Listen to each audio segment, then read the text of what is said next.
နော်စီလေးနဲ့နည်းများထည့်မယ်နော်နည်းမုံနဲ့ထည့်လိုက်မယ်နော်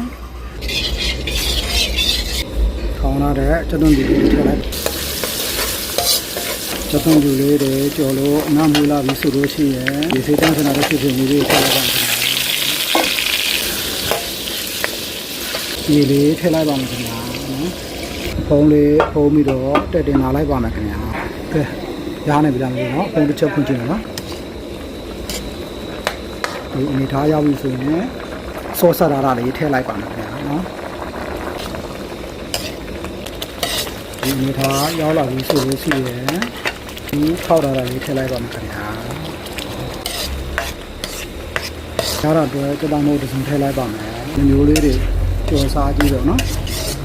ချိုဆက်ဆက်ချက်သွင်းပြူအနံ့မမွေးစီချက်အနံ့မမွေးလေးနဲ့အရန်စားလို့ကောင်းတဲ့ဆွေဖြုံကြီးကြိုက်ကြော်လို့ပါခင်ဗျာနော်ဒီခါလို့ချောင်းနေပြီဆိုရင်မြုပ်ကောင်းမှုလေးဖြူလိုက်ပါမယ်ခင်ဗျာနော်အနံ့ရတာမမွေးလေးနဲ့အရန်စားလို့ကောင်းတဲ့ဆွေဖြုံကြီးကြိုက်ကြော်လေးရပါပြီခင်ဗျာနော်ဒီနေ့ကျင်းတို့တော့ချော်စားကြည့်ကြနော်